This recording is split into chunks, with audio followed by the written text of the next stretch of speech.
Chapter 7. Knowledge of the Absolute. Text 3. Manushyanang sahasreshu kaschin yatati siddhaye yatatam api siddhanam kaschin mam veti tattvataha.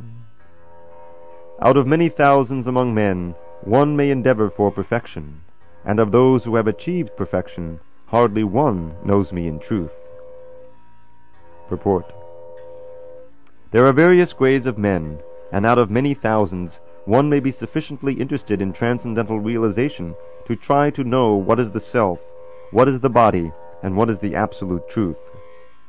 Generally, mankind is simply engaged in the animal propensities, namely eating, sleeping, defending, and mating, and hardly anyone is interested in transcendental knowledge. The first 6 chapters of the Gita are meant for those who are interested in transcendental knowledge, in understanding the self, the super-self, and the process of realization by jnana yoga, dhyana yoga, and discrimination of the self from matter. However, Krishna can be known only by persons who are in Krishna consciousness. Other transcendentalists may achieve impersonal Brahman realization, for this is easier than understanding Krishna. Krishna is the Supreme Person, but at the same time he is beyond the knowledge of Brahman and Paramatma. The yogis and jnanis are confused in their attempts to understand Krishna. Although the greatest of the impersonalists, Shripad Shankaracharya, has admitted in his Gita commentary that Krishna is the Supreme Personality of Godhead, his followers do not accept Krishna as such, for it is very difficult to know Krishna even though one has transcendental realization of impersonal Brahman. Krishna is the Supreme Personality of Godhead, the cause of all causes, the primeval Lord Govinda. Isharak Parama Krishna Satchidananda Vigraha Anadir Adir Govinda Sarvakarana Karanam. It is very difficult for the non-devotees to know him. Although non-devotees declare that the path of bhakti, or devotional service, is very easy, they cannot practice it. If the path of bhakti is so easy, as the non-devotee class of men proclaim, then why do they take up the difficult path? Actually, the path of bhakti is not easy.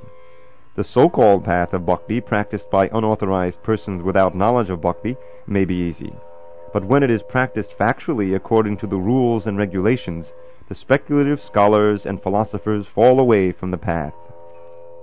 Srila Rupa Goswami writes in his Bhakti Rasamrita Sindhu 1-101, Shruti Smriti Puranadi Pancharatra Vidhing Vina Aikantiki Hare Bhakti Utpatayaiva Kalpate.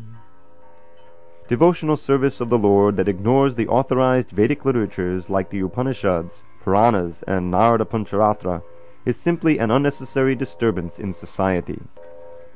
It is not possible for the Brahman-realized impersonalist or the Paramatma-realized yogi to understand Krishna, the Supreme Personality of Godhead, as the son of Mother Yashoda or the charioteer of Arjuna. Even the great demigods are sometimes confused about Krishna.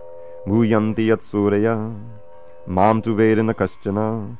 No one knows me as I am, the Lord says. And if one does know him, then samahatma sudurlabha. Such a great soul is very rare.